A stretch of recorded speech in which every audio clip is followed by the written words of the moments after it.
TV.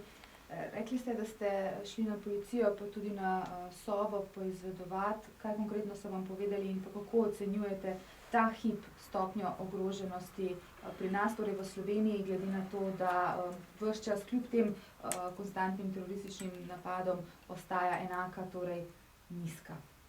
Glejte, prvič Slovenija je spremenila lestvico, malo tega večina niti ni opazila, iz 3 v 5 stopenjsko.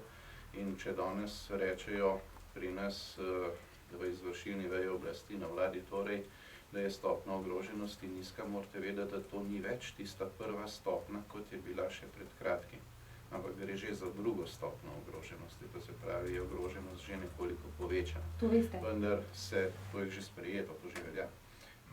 Vendar pa poleg tega se še ta stopnja zdaj ponovno po teh dogodkih ocenjuje, to je bilo danes s strani vseh jasno sporočeno, in se zna zgoditi, da bo tudi še to povečano.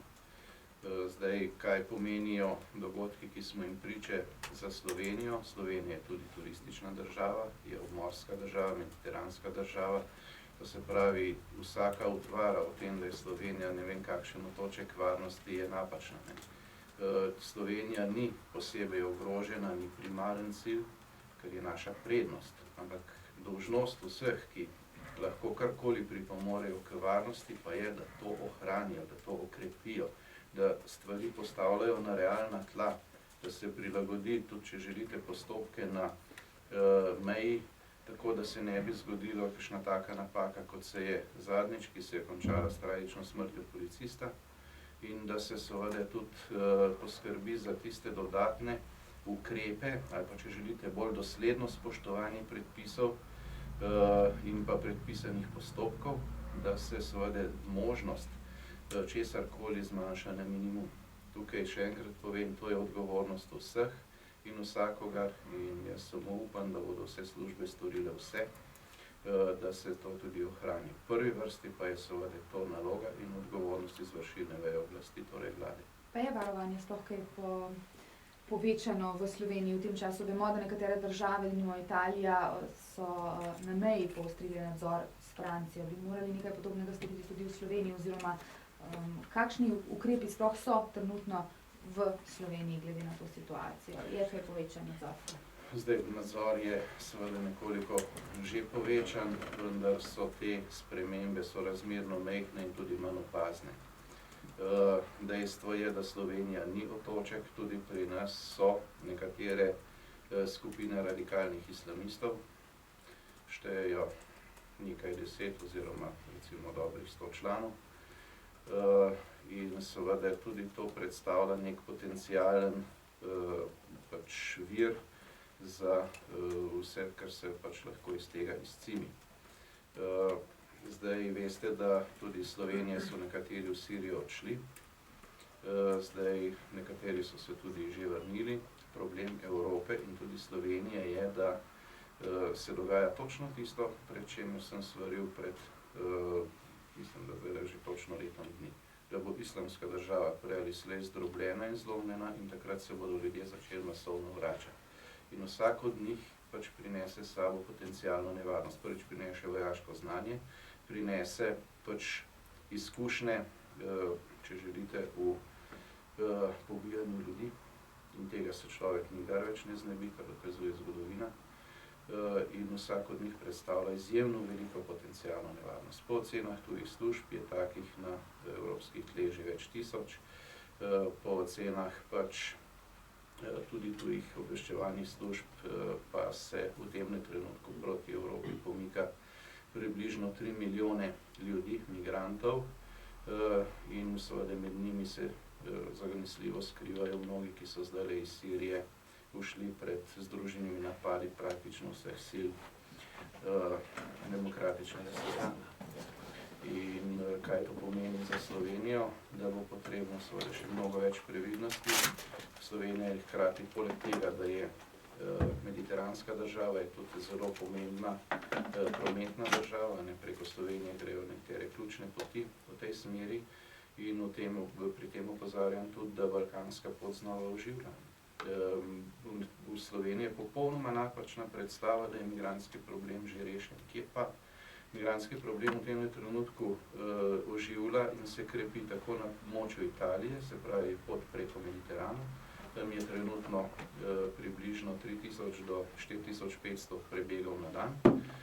In krepi se ponovno tudi balkanska pot, ne glede na vse skrajne napore, ki jih Makedonija pač uresničuje in za katero ji gre vsa priznanje.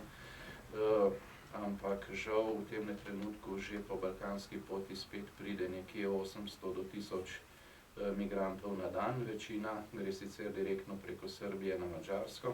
Na Madžarskem pa verjetno veste, da je ravno do včeraj bil sprožen zelo obsežen poseg, to se pravi približno divizija vojske 10 000, plus policija čistijo teritorij od Budimpešte navzdol do meje in nameravajo vse, ki jih najdejo po napovedih, pač vrniti preko meje v državo, odkoder so prišli. Potem pa je najbrž zelo lahko uganiti, kaj se bo zgodilo od tam naprej. Se pravi, Višegrajska skupina ponovno zelo dobro ščiti svoje meje, zanesljivo bo spet deležna kritike z Evrope, tako kot nekoč, ko je pravočasno postavljala ograjo. Ampak to pa seveda pomeni še toliko večjo obremenitev za vse druge države, ki bi se potem znašle na možnih nadaljevanjih poti, vključno Slovenijo, kar pomeni, da se mora Slovenija zelo resno pripravljati in da bo poletje in jesen z tega vidika mnogo bolj vroče, kot bi si vsi skupaj upali in želeli. Ja, Jok Aleksandr, Nova 24. Kaj pomeni višja varnost? To pomeni recimo večji nadzor nad množičnimi prireditvami, zato ker danes v Evropi kamorkoli se da prenesti bombo. Skoraj na katerokoli prireditev, razen v Bruselju, v parlament. In druga stvar, kako tudi v Evropi to dovolijo, ne razumem. Ejte, to je tisto, kar sem govoril celo leto, lahko samo še enkrat ponovim. Vsi se bomo morali nekaj ukvarjati enkrat s tistim, čemer se je prijelo, ki se tako lepo sliši, ne politična korektnost, ampak bo treba iti na tisto, kar je temelj kulture dialoga, stvari imenovati s pravim imenom. In jasno, da absolutne varnosti ni. Lahko se samo vsi prizadevamo in racionalno ravnamo, da je varnost kar največja. V danem primeru, ko ste omenili bombo, se ni bilo sredstvo bomba. Sredstvo morije je bil težek kamion, se pravi 19-tonski šleper, po domače povedano. In mene tudi zelo zanima, zato zmeraj pravim, da pričakujem vendar, da se bo začelo racionalno ravnati, da ne bo potem odziv Evropske komisije in podobnih, ki so očitno v Bruslu že čisto izgubili stik z realnostjo, da na napade s ilegalnim orožjem rečejo, da bodo prepovedali legalno orožje. Po domače rečeno, kaj to pomeni prevedeno v slovenščino. Tisti, ki so negativci, ki imajo slabe namene, bodo seveda še vedno imeli svoje orožje, ne? Ampak navadni ljudje ga pa ne bodo imeli, da bi se branili. To je popolna norost. Se pravi, kaj bo v danem primeru Evropski komisiji prepovedali težke kamione, ali kaj? Veste, da na tak način se stvari ne da reševati. Treba stvari pogledati s pravim imenom.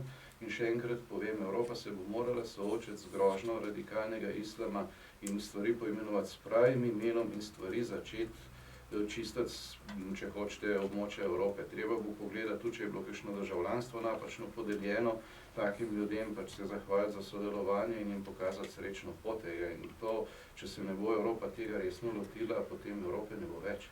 Ker če bo enkrat to vzdušje nasilja se razširilo na celotno območje in to trajalo mesece in mesece in pogledajte, frekvenca takih dogodkov je čim dalje večja, potem kaj se bo zgodilo? Sposobni ljudje, premožni ljudje bodo pač šli nekam drugam, že to se dogaja, recimo primer je Švedska. Švedska se zdajle tisti elitni sloj najbolj uspešnih podjetnikov in tako naprej masovno odseljuje od Avstralije, Nove Zelandije, ZDA, Kanade in tako naprej, in potem za seboj pustili neko pogorišče, kjer bo prihajalo do takih in drugačnih konfliktov.